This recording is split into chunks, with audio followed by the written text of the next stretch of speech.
Ladies and gents, hello and welcome along to episode 2 of our celebration of the JCB Fastrac tractor, which is all part of our bigger Icons of Agriculture series. So we're just about to get stuck into episode 2, and this is where we're going to check out the production of this tractor, kicking off with a big key component, which is the chassis. So we're going to head down to Telford now, where this chassis is made. We're going to check this out, and then from there, once we've seen that, we're going to head onto this very production line here and see how the Fastrac is fastened together. So all that coming up.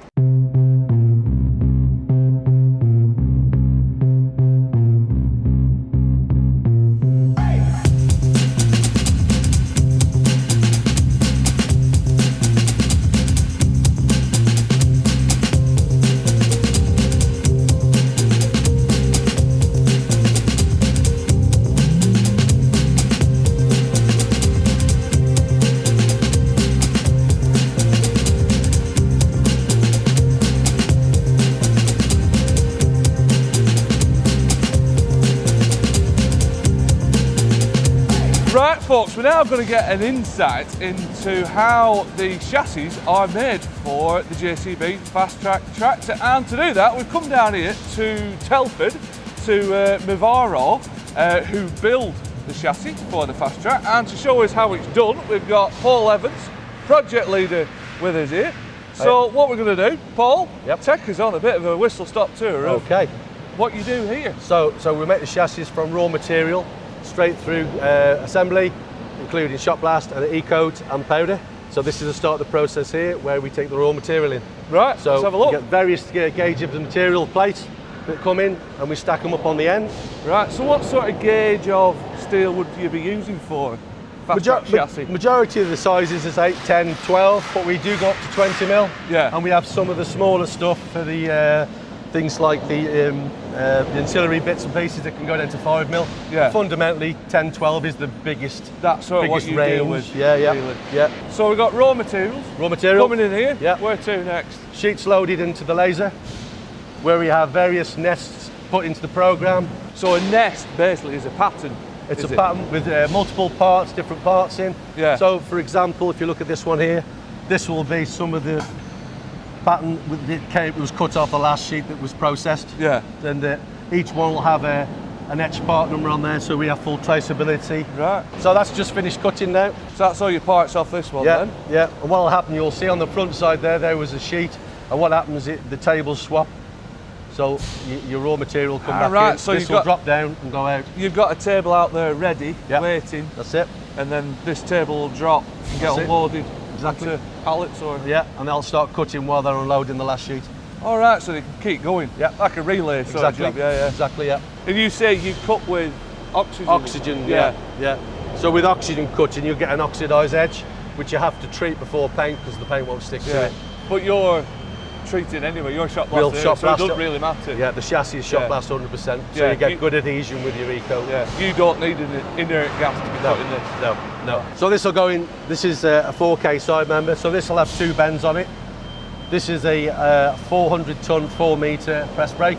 Right. So this will just be lifted in and pressed in that machine there. Yeah. You'll see on that CNC there, it gives you a plan of where it goes into the machine and the orientation. So once it's just processed and bent, that picture will change and show the image of the reversal, and shows you the orientation of the parts. So again, that helps the operator, because again, if you put them upside down, you make the opposite hand. Well, that's it, especially with chassis. You've got left, right. Absolutely. So we'll kit everything in what we call the Kanban trolley here. This will be taken from this area and wheeled across into a drop zone where it's pulled and used into the assembly line, where they then manufacture. Right. This is the assembly line. So all the trolleys get pulled in through here. The Kanban trolleys. Come on in, Chris. Here we go. So this is the start of the assembly process. Yeah. So you can see some of the Kanban trolleys that have been pulled in here, and we're starting to fabricate from. So currently this area is made up of the 4 and the 8K chassis. So predominantly both areas are set up very similarly, where you'll have all your sub-assembly work take place, where then it moves down the process Right, so everything down this left-hand side here, this Yeah. is all sort of sub-assembly down That's here. right, it's all sub-assembly. And then if they get ahead of the guy that's putting the ladder frame together, like there's a good example here, you can see a ladder frame chassis in there. Yeah. That's welded and ready to come out. You can see some other subs just behind it ready to go in. Right. So it's everything's sort of like following through in a nice order. You're always keeping it moving. Yeah, keeping it moving. Keeping everyone busy. Yeah, yeah. So at this stage, it's not getting fully welded at this stage. It's just sort of getting stuck together. Yeah, yeah. So you can see a bit of security welding here and here, for example. Some good tacks to keep everything in place. Yeah. So, proper tack, sorry. proper tacks. Yeah. Proper tacks. So that obviously when you lift it out, it's structurally sound, really. That's it. Yeah. So this will be a 4000. This is a 4000. Yeah. Right. So once it's been sort of sub-assembled, where would we? So it's lifted out of here. It'll be put onto a trolley for the main welding process. Right. If you look through the curtain here, you'll see one. We'll have a look. Oh, here we go. One on a trolley. Right. You'll have turnovers each end.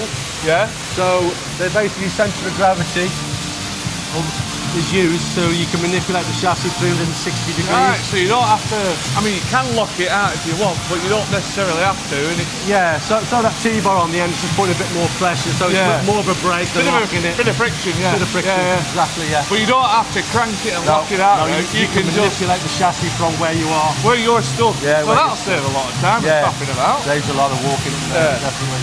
So at this stage then, we're doing final welding. Final welding, at this stage. Yeah. And where he's sort of stood, he can just keep moving it round, getting all nooks and crannies. Get all your positional welds, get your best penetration that way. That's it. Yeah. And is all the welding manual? Yes, it is. On the Fastrac chassis? It is. Right. Yeah. So how long would it sort of take to weld the chassis together? So the whole, for example, this 4K, you're probably looking in excess of 15 hours of welding. 15 hours of welding? Yeah. What? Sub-assembly as well? Everything. Right, so all the welding, all the start way to through. finish, we're talking There's a 15 good hours. 15 hours in one of those. Right, let's retrieve our cameraman. Where's he gone? Chris, come out now. Come on. Get stuck in there, won't you, lad? Right. Okay. Where to next, Paul? Shot blast. Shot blasting now. So here you can see a couple of chassis waiting to go into shot blast. Well, actually this one's waiting for shot blast, that's waiting for main assembly. It's like we've got before and after here, isn't it? Yeah, you got your main, that's going into weld, because obviously guys are finishing off a couple there. That will go into main weld, and this one here is ready for shot blast. It must be quite a challenge because you have to weld this in the right order, aren't you, in terms of, to avoid warping and distortion and that sort of thing, you know, you have to do weld a bit there, that's it, weld sequences is definitely key, because your shrinkage and your distortion is a massive effect. Because, I mean, if you look at some of these welds here, you look at the amount of weld that's going there, you imagine the heat going into that side, that's what it's going to do to that material. Yeah. So you'd like do a run. That's it. Yeah, you'll move it around, and the inside there you can see some more multi-runs as well. Yeah. It's proper, isn't it? Because it will bow a lot. Yeah. Some of the other stuff we've actually had to, where you've got a straight edge because of the distortion, one of the engineers, Jamie Dobson, he's profiled it so a bow, so when you weld it, it comes straight. It pulls it so straight. You have to do things like that, yeah. Right. So he's calculated the difference, and changed the profile to adjust for that. Yeah. And then you get a better weld joint. Bloody clever stuff, isn't it? Yeah, it's good. So here's a chassis waiting for shot blast now. The guy will just get in there, like I say, he'll spin it 360 degrees so he can get in all the nooks and crannies. And then remove all the oxidised edges, all the silica oils, so you get better adhesion with your paint. Like I said, you can manipulate it how you want, so you can get right in amongst it. Yeah, well that's it, like I was just saying before, it just stays balanced, doesn't it? Yeah. And you just move it around where you want. Yeah. You've got a little bit of counterbalance on that. Yeah, so a certain part of the processes do require counterbalance. Yeah. But, you know, it's only this area really needs counterbalance, everything else is not too bad. So we try to get your centre of gravity so it will cater for the majority of your process. So this is paint shop. Yep, this is Eco. This is the paint and the process that gives you that rust protection. Yeah. 100%. You get great adhesion because we've shot blasted it. And obviously you get that cure when it goes through the oven. That's it, yeah. It's typically 30 microns, 32 microns, something like that thickness. So really, all the protection's done now, really. Yes, when you put the black paint on, that's just Yeah, that's cosmetic, more is it? cosmetic. Yeah. The thing with eco, when we used to do black eco, Yeah. like some of the other products we used to do for automotive, didn't have a top coat, it was e-coat and it was on the vehicle. That was it? That was it. That was it. So the beauty of the powder, you do get like it does start to bleach a little bit, the black eco, so Yeah. it's just colours. So if you put the powder on it, that gives you the cosmetic and it doesn't change. That's it. Yeah, it gives you cosmetic. Chassis will be loaded on a big hanger. Also, that frame that they're in, they'd shift in this now, would they? Yeah, see one like that. The ones are over there for the JCB, but fundamentally they're all the same. Yeah. You can see the paint line at the top where it's dipped in. You can see, yeah, I see. You can see the Exactly. line there, can't That's right. you? So everything's submerged. We'll go through paint tanks, processing tanks. Repaint is about 12 tanks. Yeah. Then you'll have an e-coat tank and then 2 wash tanks before it goes through to the oven. So these are on the right hand side. These are all the tanks, are they? Yeah, and each one will be labelled with what it is. So these are all pre-treatment, the initial tanks. So you clean the material up before you're offering paint to it. Yeah. So you make sure you get your best condition. There's no grease on there. Right. You know, and all the impurities are taken out of it, so it gives you the best attraction for the paint and the best condition you can get. And what do you use to clean it? What are you actually dipping it in? So for example, it'll just tell you, some of it's just like Towns water. So it's a cardo bond, so there's different additives and chemicals that will go into each tank. Right. So that's stage 1, stage 2. You've got a cardo clean, sodium hydroxide. Yeah. Stage 3, cardo clean again. Another one. Same again. And then that's a paint tank, is it, that one? Yeah. Right, and that's that Yeah. So yellow that's your sort stage. of colour that we Yeah, saw. that's your buff colour. Right. And then you get rinsing stage. So you've got ultrafiltration rinse and the 2 of those tanks to wash off any residue. Right. You can go up and have a look then. Yeah, yeah. And all that fluid in those tanks. Yep. 65,000 litres in each. Yeah, and how long do you sort of get out of it, or You keep topping them have up. You just top them up. just keep topping them up? Yeah, because obviously as you go through the process, you get carryover, Yeah. and with the eco, you're going to lose material as it tracks to the part. When it drops in, you'll see it better. Oh, it don't mess about, does it, when No. it's dropped in? No, it's in each tank for, I think it's about 4 to 5 minutes, I can't remember now. Again, you can vary it in terms of what you're trying to do, whether it's prolonged. Even the eco, you can add more charge to attract more eco. Right. So you put more current through it, Yeah. it'll track more eco and give you a thicker coating. Everything's earth, so it's the carrier, the chassis. There's some pads at the top, it sits on, the rollers will sit on the charge area where all the current's sent through the whole frame Right. and the parts within the frame. Yeah. And And that attracts the material. that's it, the paint is Yeah. then attracted to it. Exactly. Right. Exactly. Once it's rinsed, it'll be transferred down onto a transfer bogey, which we'll see down there. You can see just going. It'll come off the paint side, drop into that transfer, so it goes across into the oven, and then so you just go through the oven. Roughly, I think it's about an hour through. And there. that transfer bogey, that Yeah, bit it's just under on there, rails. that's a bit of a drip tray, that is it? Yeah, it just catches Yeah. anything. Yeah, 'cause Right. obviously you don't want it going all over the floor, No. because you will get carryover. Yeah. You can't help it. So obviously when it comes off the oven, we're ready for powdering. You can't powder straight away when it's hot. You have to wait for the temperature to cool off, because your powder won't stick to hot material very Right. well. You can see the wheels coming through the top. Like I said, this paint plant paints 90% of wheels, so you can see it coming off the process in the automated whereas So your wheels are coming out they come over they there, get loaded that way across there. straight down, and it gets loaded in automatically to the carrier. So all these wheels you're making then, would be a percentage of them be for Fastrac as well? Yes, they do JCB stuff, yeah. Right. And a lot of the other tractors, Case New Holland, Fendt, yeah, quite a few All customers. right, they're all coming out of it. Well, a lot of them, isn't there? Quite a few, Yeah. quite a few. As you can see there, the end of the oven, as they come out, we looked at it getting loaded in the other end. Yeah. When it's finished, it'll come out here. The chassis then will stop in the area you can see hatched, and it's forklifted off, Yeah. taken off the carrier and loaded onto the powder trolley. So this is the start of the powder process. You'll see a big bogey that runs on the rails that goes through the Right, powder so you load them process. up here and then Yeah. slide them in. That's right. Go So on, you'll then, see Nick. here there's some parts waiting for powder. Right. And these black ones, are they? So the black ones, there's a bit of a story to it, because some of the casting, our process isn't aggressive enough to take some of the casting materials off, so we have to send them out to another supplier where they get acid etched. So Right. it's a lot more aggressive. Savage. It's a lot more aggressive than our process. But you can see from The front wrappers there, you've got 5 in a row. Yeah. They're the ones we painted here. And you've got a 4K chassis waiting for powder as well. Once the powder is applied, it will go through these doors. So powder coating, that's all manual as well, is it? It's all manual, yeah. Goes into the oven. And when it goes into the oven, we pretty much set at 200 degrees. Now, how long it stays there depends on the gauge of the material you're offering to it. Yeah. Because you've got to get the material core temperature up to cure the powder properly. Right. So, 200 degrees, like if it was just 5-10 mil plate, it would be like, I don't know, half an hour, no time at all. But a lump of cast? A big lump of cast like these wrappers, for example, we're talking 90 minutes, 120 minutes. Right. So a lot longer to get the temperature up. Because Yeah. you've got your Emran's air temperature, but obviously it needs to absorb that into the core temperature. Because of the you material. can't just have your surface temperature, No. right? It's got to be the whole, like say, the core temperature. Yeah, it has. Right. So then, once it's cured, the chassis will be removed from the bogie. It'll be lifted onto a dispatch crate, where at this point, this is where we take our turnovers off. Okay, so the turnovers are removed because obviously it's just sitting down in the dispatch crate. Just on the side there, on the left, you'll see a front wrapper. We'll pick one of those up, offer it to the front, bolt and torque them up. Oh, you put them on? Yeah. Right, yeah. So we'll bolt and Goes torque as them one, up. then. It goes as one. We do a pre-dispatch audit. Goes outside ready for shipping. Yeah. Done. That's it. Off That's to JCB it goes. Yeah. Invoicing. As simple as that.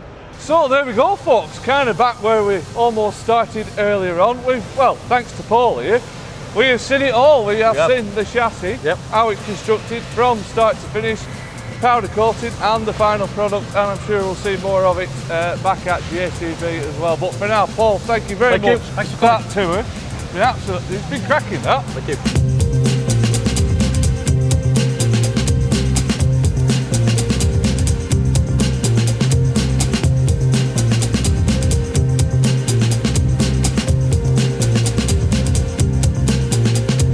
Right, folks, we now move on to cab production. As you can see, we've got Robin Carter back with us once more.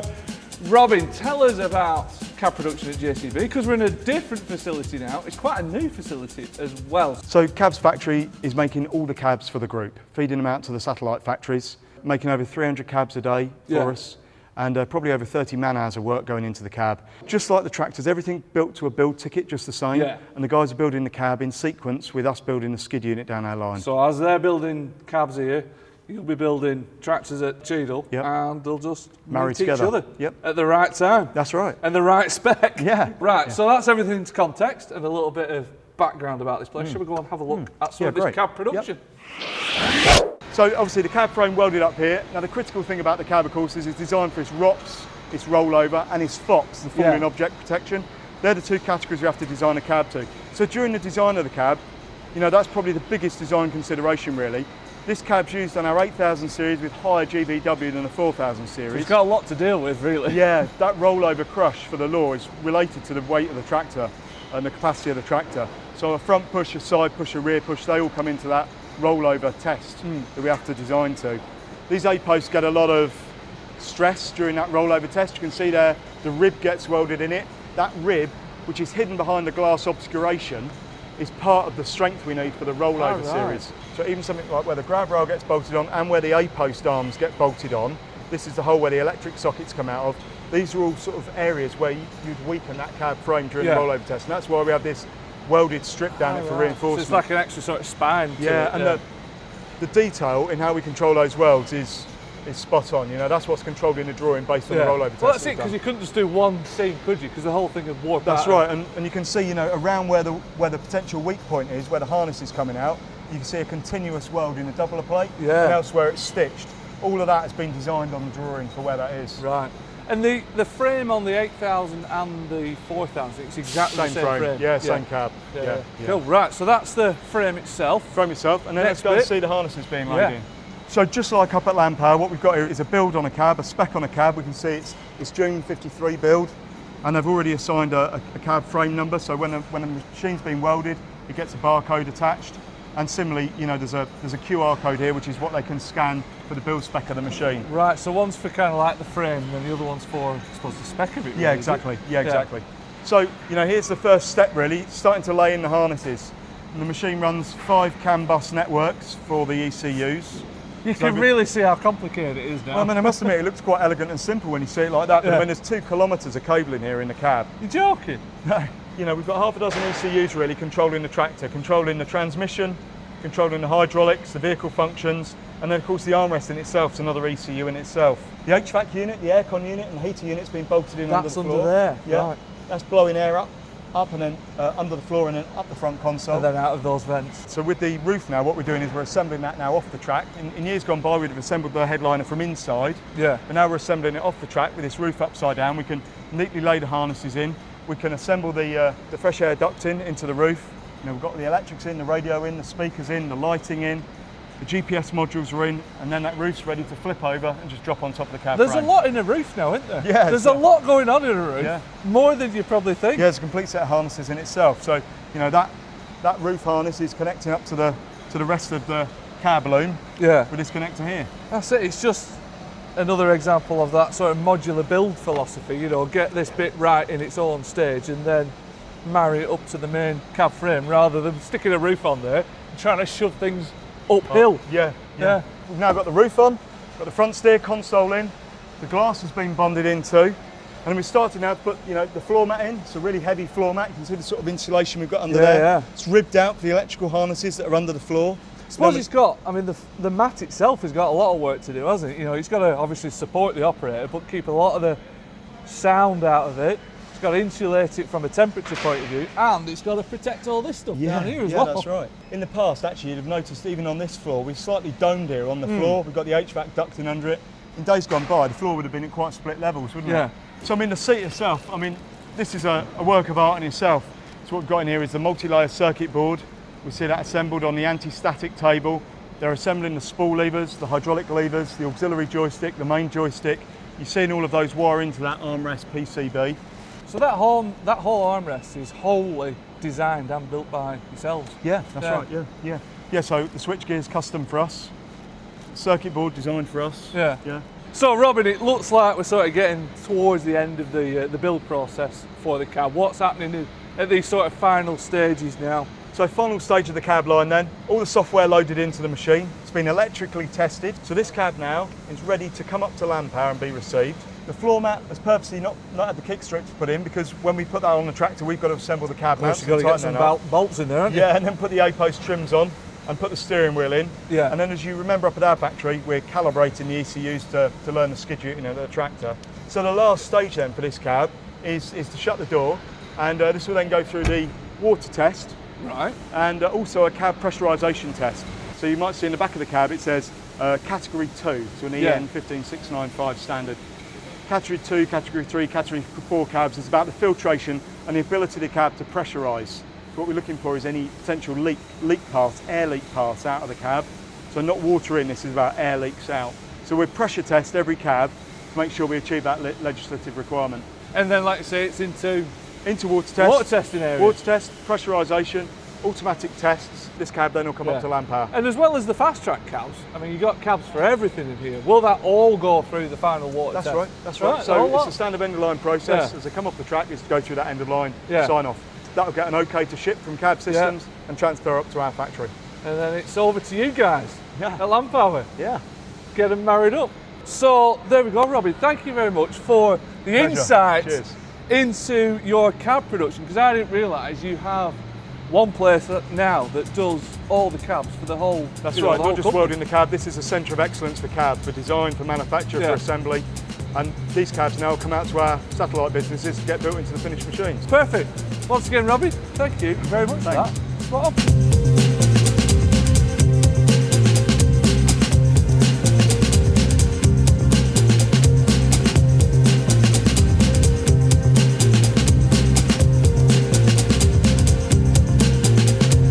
Right folks, we're now getting into the nitty-gritty of the production of the Fastrac, and as you can see we're now joined once again by Robin Carter, who's going to give us like a whistle-stop tour of the final assembly of the Fastrac. And by the looks of things, Robin, it all starts here, so kick us off. So chassis gets delivered. As you know, the unique thing about our tractor is a full chassis on the tractor. Yeah. It's the front end, the back end, full structural chassis, so no loads are going through the engine or the gearbox that we see. We start the sub-assembly process really with the pipes and with all the pipes and hoses getting laid into the chassis. So Yeah. let's take a look at this 8000 chassis that we've got here. As I say, everything built to an order. So let's take a look at this one. Here we've got an 8000 series, a tier 4 final machine, so not a UK machine. So every machine will get one of these books, will it? Yeah, Pretty that's much. right. So this one's destined out to America. The guys will scan at each stage the order number, which tells them electronically on the TV screen which options they've got to fit. Yeah. But just for our own sanity, there's the list, and you know there's hundreds of options as a customer to pick from. So How many variations of Fastrac is there?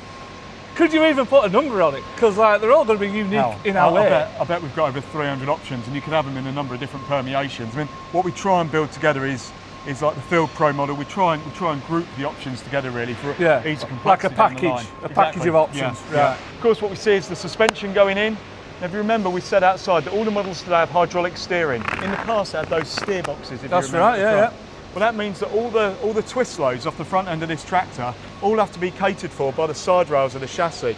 Now, if you've got a cultivator in the ground and you're turning, and you've got a lot of weight on the tractor, you've got a lot of grip because you're on twin wheels or your tyres are down in pressure, the side forces you can get on this chassis are massive. When you look at the load cases on the chassis, when it's twisted, you'll see the stresses that are coming through sort of this section here, and that's our design really. We have this centre strong box, the front link arms and the rear link arms connecting into it.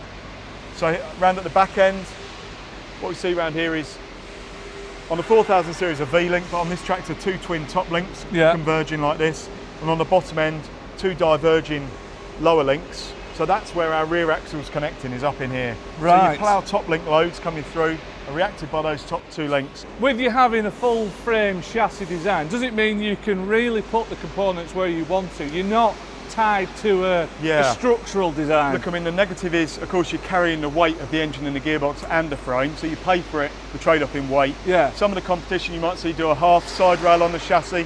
Our USP has always been a full chassis, suspension on the back end, of course, big loads coming into the chassis at the back end, and of course being able to put the deck implements up on the top of the chassis, and we need the chassis for it. Yeah. So this is our design. That's it, and presumably you'll be able to, you know, the engine over there, gearbox in the middle, they won't have to cope with as much stresses as like that's right, they're non-stress tractor components, that's right. So really the next step of the dance is to bring the axles in and start the sub-assembly on both the axles and the engine and gearbox. Right, so they're sort of coming in this way, whereas chassis are coming in from one side of the line, you've got axles coming in from the opposite. That's right.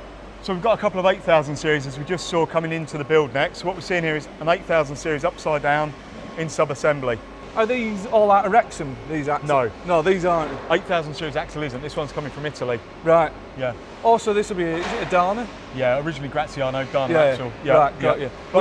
But your 4000s, they'd be? 4000 series are in-house axles. Yours. Yeah, I mean, it's the size that we can build in-house. And when you receive this back axle from your supplier, particularly obviously in the 8000 series case, how much of this will be sort of ready? Is it quite, do you spec a certain spec and then it's like, wow, that's ready now? No, effectively from the axle supplier. So this is our design, it's custom made for us, our design. We jointly design it with those guys. Yeah. So what we're bringing in is one spec of rear axle, and then there's probably, 2 man hours of, there'll be 2 guys working in this cell, there's 4 man hours of work in sub-assembling up this rear axle. So the brake discs go on, PTO parts go in, the brake pipes go on, the rear 3-point linkage gets bolted on the top here. That's our assembly scoping. Right, so you do have a fair bit to do, a fair bit of sub-assembly to do. Yeah. So engine and gearboxes at the moment, they're out of Agco? Agco gearbox and engine, that's right.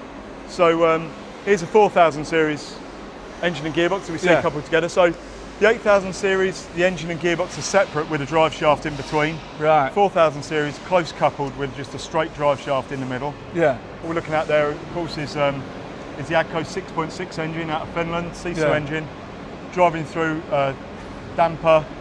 The hydraulic pumps are in the nose here, so there's our swash pump that's doing our auxiliary valves. Got you, yeah. Gear pumps for the transmission, gear pumps for the steering. Yeah. Got an emergency ground drive pump, so if you ran out of fuel or you lost power, emergency ground drive pump driven off the front prop shaft gives you some emergency steering to come to the side of the road. So they're in the transmission's your heart of your CVT.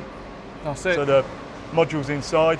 This is the high-low range selector if you needed to manually recover the gearbox, you could push that into range neutral All to right, tow the so tractor. you've got a manual range change then. Yeah, If you want to get out the cab. yeah. Well, particularly if you need to tow the tractor, Yeah, you know, yeah. that's what you've got to push into that neutral position there. Exactly. So that's in gear neutral. If it's stopped in gear, you need to get the thing out of gear, don't Yeah, you? yeah. That's it. You've got to think about these recovery scenarios, haven't you? So as we're walking along the line, I see these black areas. Footprints. Are these the Yeah. build areas? That's right, so these are our footprints down the track. So effectively in 20 stages, the black footprints signify where the man work is. So you'll see in a minute, 4 guys in each cell, Yeah. around 2 hours of work in each of these footprints. You see the blue ones are our quality inspection zones. Right. You see them going down the line. The policemen, as I call them, the quality policemen, are working the blue cells Yeah. to audit the machine as it's built, and we'll see one again at the sign out at the end. So you put the policeman in the cell. Right, Yeah. spot on. Right, you see it's 2 hours per station. Yeah, roughly 2 hours. So every 2 hours, a new machine comes on, one falls off the bottom of the track. Yeah. So at the moment we're running around 4 or 5 a day. Right, so at this station, axles are going under at this point. That's right. So here we really see the 4000 series chassis, and this is the DNA of our tractor. You talked a lot about the structural loads coming through the chassis, and you can really start to see it here. So of course here we see the front linkages on, and here we see all these side loads through the front linkage or a front loader, which Yeah. is also massive loads coming in. They all come back to this central box and then back down these suspension links onto the front axle. Right. The engine's It's sitting like right above it. transferred like that and then back out like That's right, so all the torsion load, lateral load Yeah. and twist loads, the torsion loads are all reacted through this the side is this rails. spot, really. So the high grade steel, you know, it's 355 grade steel, some of it's even 600 grade steel. So it's 1.5 or twice as strong as normal steel that you go out and buy. Right. It's very high grade steel. Structural front casting at the front. Again, it's not just cast iron, much like the axles. It's 450-10, so it's double the strength steel that you'd normally get, 450 grade steel. Yeah. This is really what dictates the height of the front of our tractor. The cooling pack is packaged as low as we can get it over the top of that front PTO box. You've got a lot to squeeze in this area, isn't there? Yeah. Because like the engine's quite small relatively. And it's a long way forward, you know, when you think of a conventional tractor, the engine would sit further back, the cab of course on a conventional tractor would sit further back, so there's a lot, and the engine's sitting over the top of the front axle. It's why we have really good weight transfer. I was just say, is that good for balance? It really is. You get 50-50 weight Yeah. distribution on a tractor just out the shed. You know, Yeah. get on any normal tractor, you'd have to put a front weight on just to pick the plough up. You really don't have to. You know, you Yeah. see the tractor sitting out there, 900 kilo front weight with a plough on the back. It's all you need. And then coupled to that, you've got your self-leveling suspension as well. yeah, what we see here is Bert's starting to lay in the. Hi, Bert's on it now. Bert's on it now. We've got the big boy on it, huh? So Bert's starting to lay in the harnesses now. So here's our chassis harness starting to go in. All the cab electrics are connected up on that side. So Yeah.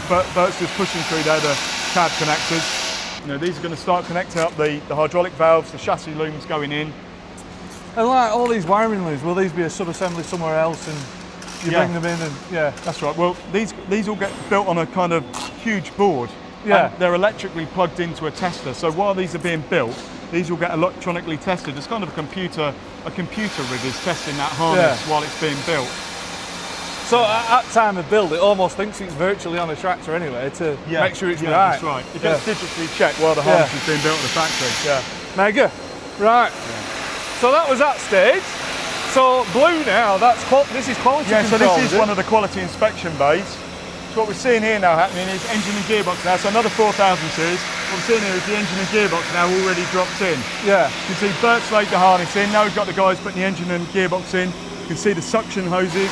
So engine and gearbox, would that happen back at that station? Yeah, that's part of our engine. So there's a lot that goes on that. Yeah. Those first 2-3 stations, there's a lot happens. Well, where Kevin's working there is normally where we do the marry up. So the chassis and the axles will get connected together on that footprint back. Yeah. Then this one here, they start to sub-assemble the harnesses in, drop the engine and gearbox in. So by the time we're at this stage, it's all about plumbing that all in now. Right. We're getting ready for the panniers to come on, the Yeah. fuel tank. So here he's plumbing up the hydraulic hoses underneath. So even though this is a blue stage, a quality control stage, this is still part of the build phase. Yeah, absolutely. Right, got absolutely. you. Yeah. So it's right inside of the vehicle. Here we've got the front, which is the exhaust compartment. Then we've got the brakes and the ABS system. The brakes and the batteries are in that compartment further back. Yeah. Heat management's got to be a bit of a challenge, isn't it? We've got quite a unique design actually, where effectively we create like a Venturi effect.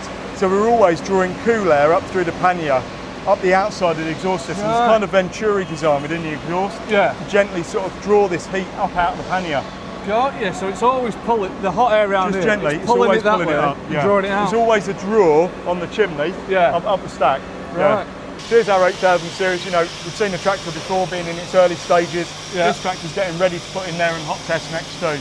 We're just plumbing up here the heat exchanger, the after-treatment system's in. We're laying in here the brake hoses. It's pretty much at this point, it's everything to get the tractor running now, isn't it? Yeah, that's right. We've got the panniers on, engine and gearbox are in. It's ready to go into there really and get filled with fluids. By this stage here, what we're looking at is a tractor that we're going to start up. We've got a skid unit of the tractor, and we're effectively starting it with a start rig and a box. So Peter is connecting up the hydraulics, he's connecting up the electrics, and there he's got his effectively his cab on a start rig. So he's got the touch screen, the joystick, his ignition key. It's got pedals as well. Yeah, so come on, let's go and take a look. So can we go in? Yeah. Right. So what we're doing, of course, is we're pumping all the oil out through our filtration rigs, and then we're returning it, not through the tractor's return, we're returning the oil ourselves. Right. We're constantly bypassing the return filter because we're filtering all of this return oil ourselves on our rig and our filtration under the floor. So you don't really want to be mucking this up, do you? At this stage? No, we don't need to. We don't need to. We're pumping the oil out of the tractor through our filtration system and we're reintroducing it back into the hydraulic tank again. Right. So what we're looking at over here on the wall, actually these are, when we're talking about the filtration in the tractor, these are the different filtration levels that we're aiming for. So here we're talking about 4 micron, 6 micron, 14 micron, the different types of filtration. And we're getting back to the green traffic light on each of these micron levels before we let this tractor forward. Right. So no faults forward again, all the way through. Pete, can the guys start her up? Yeah. Oh, go on then. Go on. Well, what's crack? Front clutch. Fire it up. Oh, remote control Fastrac. So it's the first time she's fired up. Look straight up. Peter's just walking around, just taking a quick look before we go and turn anything on. So it's just a quick inspection now. It's like literally every control's here. You can see Pete's starting to operate the controls now. Yeah. He's got to calibrate the spool. So as of yet, the valve block on the tractor is a CAN bus valve block. It doesn't yet know which colour each one is. First time for the rear hitch going up and down. Then he'll do his front hitch. He'll engage his PTOs. He'll start cycling the steering, the front steering and the rear steering. So it's the first time the oil circuits, it's the first time the circuits have got oil going down into them. And then he'll start pumping the hydraulics through the filtration rig, and we're running this cell for about an hour and a half. Right. So I'd imagine it's quite a lot of air to push out at this stage. You've got to get rid of it. There's a bit of bleeding going on, isn't there? What we do here really is we calibrate the gearbox for the first time just to make sure functionally it's okay. Yeah. When we get to the next cell, we'll calibrate it again, which teaches the ECU in the cab all the parameters of the gearbox. Right. So the next cell, the cab learns what the skid unit is. Right. It's unreal, isn't it? All these stages, you've got to keep introducing it a little bit more and a little bit more and teaching it a little bit more. Yeah. It's like bringing up a child, isn't it? All the way through here. So that'll just work away now for another 90 minutes now. And just give it an hour and we'll see it come out. That's it. Sound, right. So we've got the cab that's been built down at the Cab Systems factory. We've got the skid unit that's been running in there for about an hour. This is the first time now that we lift the cab across. Some of the guys here are doing the join up of the cab onto the skid unit. So the first bit they're going to do is connect up the steer valve. So you can see the steer valve here, they connect up the cab air filter. See, they've joined up the hydraulic hoses up to the steer valve. Then we see the brake lines have been connected, front and rear brake lines. Steering's connected. Yeah. The cab's fully kitted. We've programmed the software into the ECUs. We've programmed even the language into which language it's going to be as well. So it is good to go. It's plug and play almost. This is exactly like you described about teaching the child. We're going to program the cab as to what serial number it is. So you can see we've given the tractor a serial number. Yeah. That's a scannable serial number with the barcode. It's come down with the data sheet. So we're going to teach the ECUs what the serial number of the machine is. And then on the next step forward, we're then going to run through the calibration again, and we're going to teach the ECUs what all the calibrations are. So we're getting cleverer now. Yeah. We're getting smarter and smarter. So the first thing we're doing is we're doing an ABS system test, where effectively the electronics in the cab are talking to the brake system. Yeah. And we're checking that all the wheels aren't cross-connected. So it needs to know which is the front and which is the back wheel. Yeah. And we do this you kind of wouldn't want some check. inadvertent independent brakes like spinning. Yeah. What you're just seeing is he's starting to calibrate the steering. He'll go lock to lock in a minute and we'll see him calibrate the four-wheel steer system. This is where we teach it what the limits are of its steer values. Of course, the rear steering is just computer controlled, following off a sensor on the front. So it needs to know where it is, so we calibrate the limits and the straight ahead position. Right. With the gearbox, what we're calibrating there is all the bite points of the clutch, of the high-low range. We're teaching it what the limits are of the vario, of the CVT element, and we're teaching it what the PTO bite points are as well. That's what we're doing during the gearbox count. Next step for this tractor then is wheels and tyres off. And how far are we sort of to the final stages at this point? Yeah, we're within the last hour now, so in the next hour what we're going to see is wheels and tyres going on, and then machine going outside and into the test area and PDI area, and we're going to have a look at that outside. And will every Fastrac go through that test area? Yeah, and then every day we're bringing a tractor into this quality inspection area. So then Lyndon will do a walk around on this tractor in here, in the blue zone, just like the quality police we saw down the line. Here's Lyndon's bay for quality inspecting the machine. This is a random inspection, this one. That's right, that's right. So every day Lyndon will bring a machine in and do some inspections on the machine. So Lyndon's from the quality department, he's not part of the process, he's just checking their work coming down the line. Right, and what sort of feedback might you expect at this stage? Well, hopefully none, I suppose. That's right. We can pull down the curtains in here. He's got some UV, we put dyes in to all the oils, the aircon gas, so we can check for any oil leaks and things like that. So you can go full forensics on it at this point, basically. Yeah. Cool. And that'd be just one a day in there, would it? Yeah, that's right. Right. Yeah. So machines come off the track through the dyno, and then we'll bring them around into the PDI area. You know, like many of the Fastrac guys, Steve's been around, you know, the business a long time, haven't you, Steve? It's 31 years. 31 years, yeah. So 1994, yeah. So Steve's checking software versions. Check all the lights and everything. Checking all the options, I guess, make sure it's got through the line and we built it correctly. This is a utility machine going out to Germany, JCB Track Technique. And then of course also in here with this controlled lighting, it's a much better place just to check for any sort of paint defects, isn't it? Check all the blacks and the yellows all matched, there's nothing wrong there. Guys, so these are our end of line policemen here for signing out. So these are the guys that will give it the seal of approval, the green tick. That is literally a big green tick. That's it, ready for the outside world. And this is the transfer from JCB to the customer. Right. Or to the dealer. So that's basically, for this point from here, is this effectively you handing it over That's right, this is the handover now. So now the machines go out to the dispatch yard and then they go out to our dealers and to our customers. Yeah, spot on. Well, final question for you at this stage, Robin, and it'll be the most awkward one. We've seen a lot about the Fastrac to this point, especially on that production line, the 4000, the 8000 series. What's next? Because you don't stop, do you? No. Look, we're always busy, and of course we're always working on the next generation of machines coming through. So come back another time, and we'll have a look at those. Another time, we're older into that, and wink, wink, nudge, nudge. Another time might not be too far off. So spot on, cracking for that. Cheers. Thanks. So there you go, folks. That brings us to the end of episode 2. I think you'll agree, another fascinating insight into the story of the JCB Fastrac tractor. As you've just seen, we've seen where the chassis is built, and we've gone pretty much through the whole production process of the Fastrac tractor. Up next, in episode 3, we're actually going to get stuck into the development of the Fastrac and how these tractors sort of come into being in the first place, starting with a simple one-page idea, just a scribbling of an idea, into a fully formed tractor that then goes on sale into the market. We're also going to get a couple of other guests as well, and share a few memories about the Fastrac over the years. So all that still to come. Stay tuned.